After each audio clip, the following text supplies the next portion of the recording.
उद्योग धन्दा सुरु गर्यो, व्यापार गर्यो, ठुलो मान्छे भयो, पैसा धेरै कमायो, विदेश गयो, अमेरिका गयो, बेलायत गयो, अस्ट्रेलिया गयो, काठमाडौँ गयो, बुटबलतिर गयो।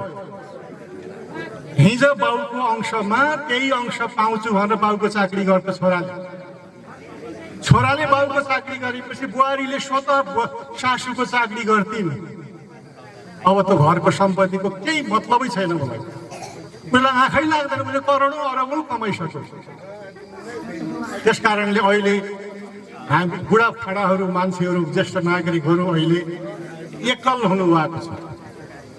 हरेक घरमा जाँदाखेरि बुढाबुढी टुक्रुक्क बसेको, थोत्रो घर, गाउँ रित्तो भएको, अनि हिँड्नुहोस् न बा आमा काठमाडौँतिर जाऊँ, अमेरिकातिर लैजान्छु भनेर लग्यो भने पनि तो हामी यहाँ हुर्केका, यहीँ खेलेका, अरू वरपर बसेका छर छिमेक इष्टमित्र, हिजोको इतिहास, हिजोको घटनाहरू सबैसित खेलेका, यही माटोमा खेलेका मान्छेलाई त्यो ठुलो झेल खानुहुन्छ।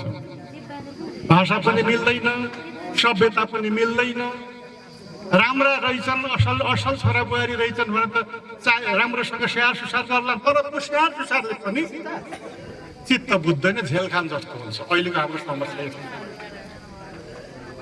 जसका छोराछोरीले ठुलो उन्नति गरे, भावना आर्थिक हिसाबले त सम्पन्न होला, सुख होला, तर भित्र अन्तर मनमा पीडा छ। मैले एउटा घटना देखेँ, एउटा कार्टुन देखेँ। के गरेको छ भने एउटा बुढो मान्छे अस्पतालमा बिरामी भएर सुतेको छ।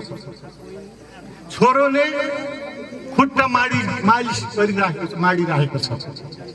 बुढा पनि गफडी मान्छे। भेट्न गएकासित के भन्छन् बुढा मान्छेले भने, जेठो छोरो अमेरिका छ,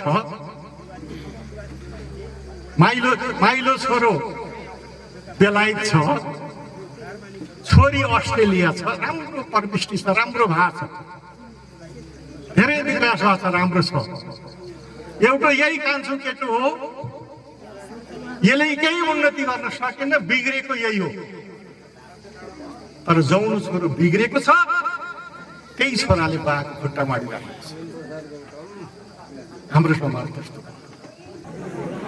यो कसलाई दोष दिने? छोराछोरी पढाउन हुन्न भनेर हामीले भन्ने हो भने फेरि कोही गोठाला बनाउने पनि होइन, गाई गोरु चराउने बाख्रा लिएर हिँड्ने पनि होइन। पढेर उन्नति गर्यो भने हामी यो पिँढीका मान्छेलाई, यो हामी समाजको ट्रान्जेक्सन, हामी समाज कोषमा छौँ, त्यस कारणले हाम्रो यो बडा सङ्कट आएको छ।